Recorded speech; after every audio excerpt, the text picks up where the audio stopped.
এই বর্তমান সময়ে সবচেয়ে বেশি তালাক হওয়ার কারণ হচ্ছে অতিরিক্ত জেদ। বেশিরভাগ মেয়েরা প্রচুর পরিমাণ জেদি, ঘাড় এতটা তেরা, যা বলেছে তাই বলেছে, এর বাইরে সে যাবেই না। অ্যাটিটিউড, ঘমন্ড, ইগো, অ্যারোগেন্স, এই অহংকার, এই জেদ, এই হিংসা, এই ব্যক্তিত্ব পরায়ণতা, নিজের প্রতি নিজের প্রচুর পরিমাণে তার এত বেশি সেলফ রেসপেক্ট যে ইগোর ঠেলায় সে বাঁচে না। এই জেদ একটা সম্পর্ককে একদম বিচ্ছেদের গড়ায় নিয়ে পৌঁছে দেয়, ঠিক কিনা বলেন? কিছু কারণে মেয়েদের ডিভোর্স খুব বেশি হয়, কিছু কারণে মেয়েদেরকে একজন পুরুষ খুব দ্রুত ডিভোর্স দিয়ে দেয়। প্রত্যেকটা মেয়েকে বলতে চাই, যদি আপনি আপনার স্বামীর থেকে তালাক পেতে না চান, আপনি যদি ডিভোর্সি মেয়ে না হতে চান, আমার কথাগুলো মন দিয়ে শুনবেন। আমি জাস্ট কয়েকটা রিজন বলা ট্রাই করছি, বিকজ টাইম খুবই শর্ট আমার কাছে। আমি চেষ্টা করব এমন কিছু পয়েন্ট রিপ্রেজেন্ট করার জন্য, যে পয়েন্টগুলো শুনলে একজন মেয়ে তার ভুল বুঝতে পারবে, একটি সংসার বেঁচে যাবে, একটি জান্নাতি পরিবার তৈরি হবে। বলেন সবাই ইনশাআল্লাহ। মাথায় রাখবেন, একজন পুরুষ তার বউকে খুব শখে তালাক দেয় না। পুরুষ কখনো তালাক দেওয়ার জন্য বিয়ে করে না। পুরুষ যখন বিয়ের পরে দেখে যে পার্সনটাকে আমি বিয়ে করেছিলাম, this person is not the same person, এই মানুষটা আসলে সেই মানুষ নয় যে মানুষটাকে আমি মন থেকে পছন্দ করে যুদ্ধ করে বিয়ে করেছিলাম। পুরুষ যখন দিনের পরে দিন নিজের ভুল বুঝতে পারে, একটা সময় গিয়ে সংসারটা তালাক পর্যন্ত, ডিভোর্স পর্যন্ত গড়িয়ে যায়, ঠিক কিনা বলেন?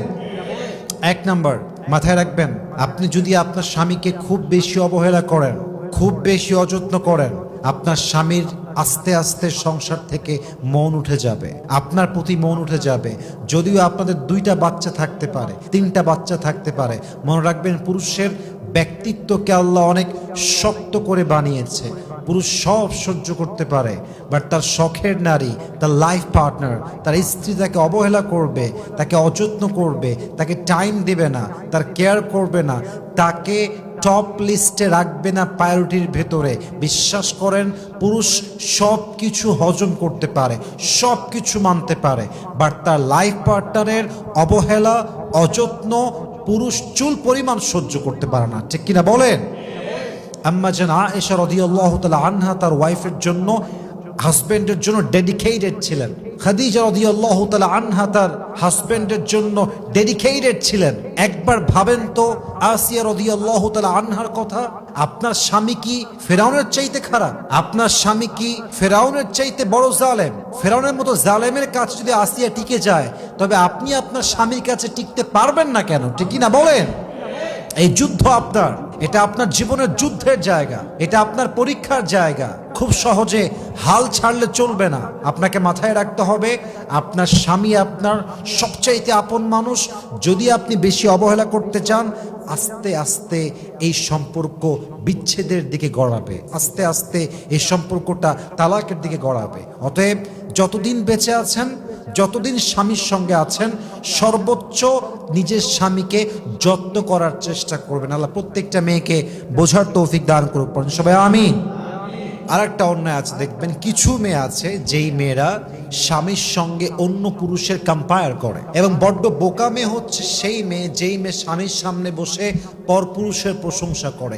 এর মতো বোকা মেয়ে পৃথিবীতে সেকেন্ড আর কেউ হতে পারে না। Just think about yourself and let me think about myself. আপনি আপনাকে নিয়ে ভাবেন, আমি আমাকে নিয়ে ভাবি। উত্তর একটাই আসবে যে আমার ওয়াইফের মুখে অন্য কোনো পুরুষের প্রশংসা তো ইয়ার ইয়ে বহুত দূর কি বাত হ্যাঁ। আমার ওয়াইফের মুখে আমি কোনো পরপুরুষের নামটা পর্যন্ত ব্যক্তিত্ববান পুরুষ হিসেবে, ব্যক্তিত্ব সম্পন্ন পুরুষ হিসেবে সহ্যই করতে পারবো না, ঠিক কিনা বলেন? যেখানে পুরুষ পরপুরুষের নামই সহ্য করতে পারে না, সেখানে মেয়েরা কত বোকা স্বামীর সামনে বসে পরপুরুষের প্রশংসা করে, তার বডির প্রশংসা করে, তার ইনকামের প্রশংসা করে, ব্যবসার প্রশংসা করে, ব্যক্তিকেন্দ্রিক প্রশংসা করে, যা কোনোভাবেই ইটস নট অ্যাপ্রিসিয়েটেড।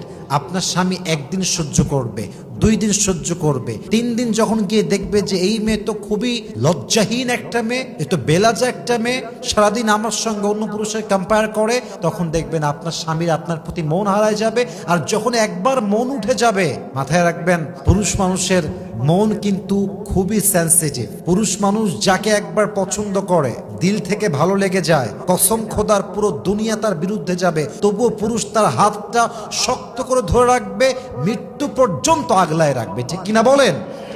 আবার সে একই পুরুষ, তার মন যদি একবার উঠে যায়, আপনি যতই সুন্দরী হন, যতই শাড়ি পরেন, যতই মেকআপ করেন, even if you try your 100%, যতই চেষ্টা করেন, পুরুষের মন একবার উঠে গেলে পুরুষ আর কখনো চোখ তুলেও তাকাতে চায় না, ঠিক কিনা বলেন? অতএব আপনার স্বামীর মন উঠে যায়, এই কাজ স্বামীর সঙ্গে অন্য কেউ কম্পেয়ার করার মতো যে জঘন্য কাজ, এই কাজ করতে যাবেন না প্রিয় বোন। মেহেরবানি করে স্বামীর সামনে বলেন, you are the best husband, তুমি আমার জীবনে দেখা শ্রেষ্ঠ হাজব্যান্ড, তোমার মতো পুরুষ হয় না, তোমার মতো মানুষ হয় না, তোমাকে পেয়ে আমি ধন্য, তুমি আসার পর থেকে আমার জীবনটা পরিবর্তন হতে শুরু করেছে, তুমি আসার পর থেকে আল্লাহ তাআলা তোমাকে আমার জীবনে একটা বিশাল বড় রহমত করে পাঠিয়েছে, তোমাকে ছাড়া আমার জীবনটা শূন্য মনে হয়, আল্লাহ এবং তার রসুলের পরে আমি সবচেয়ে বেশি ভালোবাসি আমার স্বামীকে। এরকম কথা বলার দরকার আছে না নাই? অতএব স্বামীর সঙ্গে অন্য পুরুষকে কম্পেয়ার করবেন না। শেখেন খাদিজা রাদিয়াল্লাহু তাআলা আনহার থেকে শেখেন। প্রথম যেদিন ওহী নাজিল হলো, আল্লাহর রাসূল তার দেহের মধ্যে কাঁপুনি তৈরি হয়ে গেল, কাঁপতে শুরু করেছেন, মনে হচ্ছে অজ্ঞান হয়ে যাবেন, সেন্সলেস হয়ে যাবেন। বাসায় দৌড় দিয়ে আসছে, ডাক দিয়ে বলছে, ইয়া খাদিজা জাম্মিলুনি জাম্মিলুনি, আইনা খাদিজা, আমার বউ খাদিজা কোথায়? খাদিজা জাস্ট একটা ডাক শুনেছে, দৌড় দিয়ে এসেছে, এসে দেখছে স্বামী থর থর থর থর করে কাঁপছে, সঙ্গে সঙ্গে কম্বল নিয়ে এসে স্বামীকে জড়িয়ে ধরেছে। নবীজি ভয় পাচ্ছিলেন স্বামীকে কেমন করে মোটিভেট করতে হয়, স্বামীকে কেমন করে সাপোর্ট করতে হয়, স্বামী যে সবচেয়ে সেরা এই ফিল কেমন করে দিতে হয় খাদিজা শিখিয়েছেন। সঙ্গে সঙ্গে বলছেন, ইয়া রাসূলুল্লাহ লা তাহজান, আপনি চিন্তা করবেন না, ক্ষতির চিন্তা কিসের? ওয়াল্লাহি লা ইউহজিকাল্লাহু আবাদা, আল্লাহ আপনার কখনো চুল পরিমাণ কোনো ক্ষতি করবেন না, আপনি বিপদগ্রস্ত হবেন না। কেন হবেন না? You are the best, you are the best of the best, you are the boss of the all bosses, আপনি সেরার চেয়ে সেরা, আপনি সবার মাঝে সেরা। ইন্নাকা আল্লাহ তাসিলুর রহিম ওয়া তাহমিলুল কাল্লা ওয়া তাকসিবুল মা'দুম ওয়া তুকরি যায়ফ ওয়া তুঈনু আলা নওয়াইবিল হক। হে আল্লাহর রাসূল, আপনি অসহায় মানুষকে সাহায্য করেন, যার কেউ নাই তার পাশে আপনি দাঁড়ান, যার ইনকাম করার কেউ নাই তাকে আপনি সাহায্যের হাত বাড়িয়ে দেন, আপনি মেহমানদের খেদমত করেন, আপনি প্রতিবেশীর হক আদায় করেন। আরে আমার জান তো সবচেয়ে সেরা, আমার স্বামী সবার সেরা। যেই স্বামী এত ভালো, যে স্বামীর মধ্যে এত গুণ, যে মানুষটা এত গুণে গুণান্বিত, আল্লাহ তার রহমত ছাড়া অন্য কিছু করতেই পারে না। সুবহানাল্লাহ পড়বেন না আপনারা? কত সুন্দর ফিলিংস দিয়েছেন, স্বামী যে বেস্ট সে ফিল দিয়েছেন। অতএব don't compare your husband with anyone, your husband is the best and your husband is your boss and he is the boss of all the bosses. আপনার হাজবেন্ড হচ্ছে সেরা এবং তার মতো পুরুষ আল্লাহর এই জমিনে সেকেন্ড আর কেউ হতে পারে না, ঠিক কিনা বলেন? You have to make him realize like that. You have to give him the feelings like that. আপনাকে সেই অনুভূতি আপনার হাজবেন্ডকে দিতে হবে। আল্লাহ প্রত্যেকটা বোনকে বোঝার তৌফিক দান করুক, পড়েন সবাই আমিন। 3 নাম্বার, কিছু নারী আছে দেখবেন পরপুরুষের সঙ্গে তার খুব আলগাপিত। I am so sorry to say that, খুবই দুঃখিত বলতে, আমি লজ্জাবোধ করছি, but this is the reality. আমি জানি অনেক মেয়ে রাগ করবে, but this is my responsibility and I say this with my hands on my heart, যে বাংলাদেশের অধিকাংশ মেয়ে আজকাল স্বামীকে বাদ দিয়ে পরপুরুষে আসক্ত হয়ে গিয়েছে, ঠিক কিনা বলেন? স্বামীকে দেখলে ভালো লাগে না, পরপুরুষ দেখলে খুব ভালো লাগে। স্বামী কল দিলে, হ্যাঁ কি হয়েছে তোমার? রান্নাঘরে আছি, সারাদিন বাচ্চা সামলাই, ব্যস্ত, হ্যাঁ কল রাখো, মানে কুকুরের মতো ব্যবহার করে, জানোয়ার এইটা। স্বামীকে দেখলে মনে হবে ওটা ওর গোলাম, ওর কাছে সে পড়ে পড়ে খায়। বিশ্বাস করেন আমার কথা, এই মেয়েটাই পরপুরুষ কল দিলে, কেমন আছেন ভাইয়া, ভালো আছেন, ভুলে গেছেন ভাইয়া, কবে আসবেন আপনি, আপনাকে খাওয়াবো একদিন, আসেন না, বেড়ায় যান। স্বামীর সঙ্গে ডাইনি হয়ে যায়। আর পরপুরুষ দেখলেই একদম মনে হচ্ছে যে স্বর্গ থেকে নেমে আসছে পুরুষটা তার জন্য। এটা উপরে ফিটফাট, ভেতরে সদরঘাট। মাথায় রাখবেন, যেই নারী তার স্বামীর কাছে যত্নশীল নারী হতে পারে নাই, যেই নারী তার স্বামীর কাছে আদর্শবান নারী হতে পারে নাই, সে যতই তাহাজ্জুদ গুজার হোক, যতই পর্দাশীল হোক, তার এই পর্দা দিয়ে, তার রোজা দিয়ে, তার জাকাত দিয়ে, তার হজ দিয়ে কোনো কাজ হবে না যদি সে তার স্বামীর সঙ্গে খারাপ ব্যবহার করে পরপুরুষের সঙ্গে পরকীয়া জড়িয়ে যায়। ঠিক কিনা বলেন? আজকে অনেক প্রবাসীর বউরা পরকীয়ায় জড়িয়ে আছে।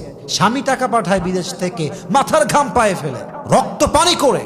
আপনি যে লেভেলে ইনকাম করেন, যে কষ্ট ইনকাম করেন, তার চাইতে 80 ভাগ কষ্ট বেশি করে আমার প্রবাসীর ভাইয়েরা। কড়া রোদ, মাথার মগজ টকবক করে ফুটে, এ রোদের মধ্যে, তাপের মধ্যে পরিশ্রম করে, রক্ত পানি করে টাকা পাঠায়, আর সেই টাকা দিয়ে বউ পরপুরুষের সঙ্গে পরকীয়া করে বেড়ায়। ঠিক কিনা বলেন? ইভেন অনেক বউ তো এরকম আছে, আমাকে বলতে হবে, আমার করার কিছু নেই। অনেক বউ প্রবাসীর টাকা নিয়ে, টাকা জমিয়ে, সেই টাকা নিয়ে তার প্রেমিকের সঙ্গে বাড়ি ছেড়ে পালিয়ে চলে যায়। ঠিক কিনা বলেন? আমি আসিফ একটা কথা পাথর খোদাই করে লিখে দিতে পারবো, যেই মেয়ে তার স্বামীকে ঠকিয়ে পরপুরুষের সঙ্গে ভেগে যাবে, পালিয়ে যাবে, স্বামী তালাক দেওয়া ছাড়া অন্য পুরুষকে বিয়ে করবে, ওয়াল্লাহি বিল্লাহি তাল্লাহি, আল্লাহর কসম, একবার, দুইবার, তিনবার, এই মেয়ে কখনো তার বিবাহিত জীবনে সুখের ধনতে শখ খুঁজে পাবে না। ঠিক কিনা বলেন? আপনি বেঈমানি করবেন, গাদ্দারি করবেন, and you will be the most happy person in the world? No, no, no. আল্লাহর নেচারটা এত সহজ নয়, আল্লাহর সিস্টেমটা এত সস্তা নয়। পৃথিবীতে কাউকে ঠকিয়ে আজ অব্দি কেউ সুখী হতে পারে নাই, কারো মন ভেঙে আজ অব্দি কেউ বিজয়ী হতে পারে নাই। ঠিক কিনা বলেন? So please don't cheat your husband. আপনার স্বামী যখন দেখবে আপনি কোনো পরপুরুষে আসক্ত, বিশ্বাস করেন তালাক হবে, তালাক হবে, বিচ্ছেদ হবে, এটা হয়ে যাবে। পুরুষ এটা নিতে পারে না, পুরুষ পরকীয়া কোনোভাবেই নিতে পারে না। ইভেন অনেক পুরুষ তো এরকম আছে, পরকীয়া ধরার সঙ্গে সঙ্গে বউকে জায়গায় জবাই করে ফেলে এবং থানায় কল দেয়, আমি আমার বউকে মেরে ফেলেছি, আপনারা আমাকে অ্যারেস্ট করেন। ইভেন রিসেন্টলি ঘটছে এটা, চট্টগ্রামে প্রবাস থেকে এসে একজন যুবক তার বউকে সোজা বাসায় গিয়ে গলা কেটে হত্যা করেছে তার মেয়ের সামনে, মেয়ের সামনে। Could you imagine that? Could you imagine that? How sensitive issue it is, how dangerous issue it is. অতএব যদি আপনি সংসার ঠিকাতে চান, ডিভোর্স পেতে না চান, মেহেরবানি করে স্বামীকে বাদ দিয়ে পরপুরুষে আসক্তি রাখা যাবে না। আল্লাহ মেয়েদেরকে বোঝার তৌফিক দান করুক, সবাই আমিন। আবার কিছু মেয়ে আছে দেখবেন, আমি এটা সব মেয়েকে এক পাল্লায় মাপছি না, I don't consider everyone equally, আমি সবাইকে এক পাল্লায় কখনো মাপি না, কিন্তু মাথায় রাখতে হবে অনেক মেয়ে আছে এমন, স্বামীর আপনজনদের প্রতি অনীহা প্রকাশ করে, স্বামীর ভাইকে রেসপেক্ট করে না, স্বামীর বোনকে রেসপেক্ট করে না, ইভেন বাবা মাকে পর্যন্ত অবহেলা করে। যখন শ্বশুর বাড়িতে যায়, ওই বাড়িতে গিয়ে স্থির থাকে না, শ্বশুর বাড়িতে গিয়ে শাশুড়িকে অসম্মান করে কথা বলে, শ্বশুরকে অসম্মান করে কথা বলে, স্বামীর সামনে বসে মায়ের নামে যা তা বলে, স্বামীর সামনে বসে বাবার নামে যা তা বলে, স্বামীর সামনে বসে বসে পরিবার নিয়ে যা মন চায় বাজে কথা বলে। স্বামী একদিন সহ্য করে, 2 দিন সহ্য করে, একদিন এমন আসে মুখের উপরে 3 তালাক দিয়ে রেখে দেয়, শেষ। 1 সেকেন্ডের সংসার ধূলিসাৎ হয়ে গেল। 3 তালাক বলল মানে পুরো পৃথিবীর মুফতি নিয়ে আসলেও একটাই ফতোয়া বের হবে, স্ত্রী তালাক হয়ে গেছে, সম্পর্ক ওখানে শেষ হয়ে গেছে। অতএব ওয়াইফ হিসেবে আপনার রেসপন্সিবিলিটি এটা, আপনি আপনার শ্বশুরকে সম্মান করবেন, শাশুড়িকে সম্মান করবেন, আপনি আপনার হাজব্যান্ডের বোনকে সম্মান করবেন। বলছি না আপনি পা ধরবেন, বলছি না আপনি গদগদ করবেন, বলছি না গোলামি করবেন, বাট অ্যাজ এ মুসলিম আপনার দায়িত্ব এইটা, শাশুড়িকে সম্মান করা, শ্বশুরকে সম্মান করা, তার বোনকে সম্মান করা। যদি আপনার সম্মান করা সত্ত্বেও তারা অন্যায় করে, কিয়ামতের কঠিন ময়দানে আল্লাহ তাদের বিচার করবেন, আল্লাহ আপনাকে ছেড়ে দিবেন। তারাও করলো উল্টাপাল্টা, আপনিও করলেন উল্টাপাল্টা, তাদের মধ্যে আর আপনার মধ্যে পার্থক্য কোথায়? ঠিক কি না বলেন? এটা ঠিক না। আপনি স্ত্রী হিসেবে সবার যত্ন করবেন, এটা আপনার নৈতিক দায়িত্ব। তো যদি আপনি ডিসরেসপেক্ট করেন, পরিবার নিয়ে কথা বলেন, আপনার স্বামী আপনাকে একদিন তালাক দিতে পারে। মেহেরবানি করে এই অন্যায়ের দিকে যাবেন না। আরও কয়েকটা অন্যায় বলছি, জাস্ট কয়েকটা বাক্যে বলবো, বোনদেরকে বলবো, বোনেরা আপনারা খুব মনোযোগ দিয়ে শুনবেন, এবং যা ইউটিউবে ফেসবুকে শুনছেন খুব মনোযোগ দিয়ে আমার এই কয়েকটা বাক্য শুনবেন।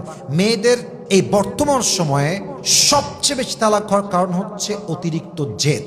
বেশিরভাগ মেয়েরা প্রচুর পরিমাণ জেদি, ঘাড় এতটা তেরা, যা বলেছে তাই বলেছে, এর বাইরে সে যাবেই না। অ্যাটিটিউড, ঘমন্ড, ইগো, অ্যারোগেন্স, এই অহংকার, এই জেদ, এই হিংসা, এই ব্যক্তিত্ব পরায়ণতা, নিজের প্রতি নিজের প্রচুর পরিমাণে তার এত বেশি সেলফ রেসপেক্ট যে ইগোর ঠেলায় সে বাঁচে না। এই জেদ একটা সম্পর্ককে একদম বিচ্ছেদের গড়ায় নিয়ে পৌঁছে দেয়, ঠিক কিনা বলেন? হয়তো জেদ জিতে যায়, আপনার রাগ জিতে যায়, আপনার ইগো জিতে যায়, কিন্তু দিন শেষে আপনাদের সম্পর্কটা হেরে যায়। জেদটাকে দমন করার চেষ্টা করবেন যদি আপনি সংসারটা টিকায় রাখতে চান। ইভেন আরও বেশিরভাগ মেয়েদের সংসার ভেঙে যায় স্বামীর সঙ্গে মুখে মুখে তর্ক করে। স্বামী বলে একটা, সে বলে একটা, স্বামী বলে একটা, সে বলে তিনটা। ইভেন যেই মেয়েগুলো স্বামীর মুখে মুখে তর্ক করে, মাথায় রাখবেন এর মায়ের থেকে সে কোনো ভালো শিক্ষা পায় নাই। যেই মেয়েগুলো কথায় কথা স্বামীর সঙ্গে মুখে মুখে জবানদারাজি করে, মাথায় রাখবেন এই মেয়েটা আদর্শবান বউ হতে পারে নাই। এবং যেই মেয়েটার স্বভাবই হচ্ছে মুখে মুখে তর্ক করা, ওর যে একবার ডিভোর্স হবে তা না, ও যেখানেই যাবে ওর শেষ পরিণাম তালাক ছাড়া সেকেন্ড আর কিছুই হবে না, ঠিক কিনা বলেন? সংসার বাঁচাতে চাইলে শুনবেন বেশি, বলবেন কম। দিস ইজ দ্য ট্রিক্স, এটাই নিয়ম। আপনার স্বামী রেগে আছে, চুপচাপ বসে থাকবেন, কিপ কোয়াইট, কিপ সাইলেন্ট। মাথায় রাখবেন স্বামীর মাথা এখন গরম, উল্টাপাল্টা বলছে, একটু পরে মাথা ঠান্ডা হয়ে যাবে। যেই স্বামী এখন বলছে তোকে আমার দরকার নাই, 1 ঘন্টা পরে সেই স্বামী আপনাকে জড়িয়ে বলবে তোমাকে ছাড়া আমি বাঁচতেই পারবো না, ঠিক কিনা বলেন? স্বামী ঝাড়ি দিলে একটু সহ্য করে শুনতে হবে, একটু সহ্য করে শুনবেন, একটু সবর ধারণ করবেন। শুধু দুনিয়ায় ফল পাবেন তা নয়, একটু মোটিভেট করার জন্য বলছে একটা আয়াত। আল্লাহ তাআলা বলেছেন, ইন্নামা ইউওয়াফাস সাবিরুনা আজরাহুম বিগাইরি হিসাব, those who observe patient they will be given their reward without measure। কিয়ামতের কঠিন দিনে আল্লাহ তাআলা ধৈর্যশীল বান্দা বান্দিকে বিনা হিসেবে জান্নাত দিবে। সুবহানাল্লাহ পড়ে সবাই। অতএব অতিরিক্ত জেদ করবেন না, মুখে মুখে তর্ক করবেন না, স্বামীর ভাইকে, স্বামীর বোনকে, স্বামীর বাবাকে, মাকে ডিসরেসপেক্ট করবেন না, কোনো অনৈতিক সম্পর্কে জড়াবেন না, অবশ্যই স্বামীর বিরুদ্ধে মিথ্যাচার করবেন না, স্বামীর সামনে মিথ্যা বলবেন না, এবং সবচেয়ে গুরুত্বপূর্ণ স্বামীর সঙ্গে কোনোভাবেই বেঈমানি, নিমকহারামি, গাদ্দারি, চিটারি, বাটপারি, ধোঁকাবাজি আশেপাশেও যাবেন না। আপনিও অনেস্ট থাকবেন, আপনি লয়াল থাকবেন। এরপরে যত জুলুম হবে আপনার উপরে, একটার বিচার আপনার হবে না, প্রত্যেকটার বিচার তার হবে যে জুলুম করেছে। অতএব আল্লাহর কাছে মাজলুমের দাম আছে, জালেমের দাম নেই। আপনি মাজলুম হন কিন্তু জালেম হতে যাবেন না। বেশি বেশি প্রতিবাদ করতে যাবেন, জবানদারাজি করতে যাবেন, মুখে মুখে তর্ক করবেন, জেদ দেখাবেন, ইগো দেখাবেন, অ্যারোগেন্স দেখাবেন, অ্যাটিটিউড দেখাবেন, ব্যক্তিত্ব দেখাবেন, বাজে কথা বলবেন, বাস সংসারটা আপনার খুব বেশি দিন টিকবে না। অতএব মাঝে মাঝে ঝুঁকে যাওয়া ভালো সম্পর্ককে জিতিয়ে দেওয়ার জন্য, মাঝে মাঝে মাথা নত করা উত্তম সংসার বাঁচাবার জন্য। আমার সরি বলায়, আমার নত হওয়ায়, আমার রাগ হজম করায় যদি আমার সংসার টিকে যায়, আমার জান্নাতি পরিবার টিকে যায়, আমার বাচ্চা খুশি থাকে, আমার হাজবেন্ড খুশি থাকে, আমার সংসার টিকে থাকে, সরি আমি একবার নয় কয়েক হাজার বার বলতে রাজি আছি, ঠিক কিনা বলে? তবে একতরফা সরি বললেও শুধু হবে না, স্বামীরও সাপোর্টিভ হ্যান্ড থাকতে হবে। যাই হোক, আমি কিছু বলার ট্রাই করেছি। আমি যে পয়েন্টগুলো বললাম, আল্লাহ প্রত্যেকটা নারীকে এই সমস্ত অন্যায় থেকে, বাজে কাজ থেকে, অভ্যেস থেকে বেঁচে চলার তৌফিক দান করুক। আমরা সকলেই জবান খুলে দিল খুলে পড়ছি আমিন।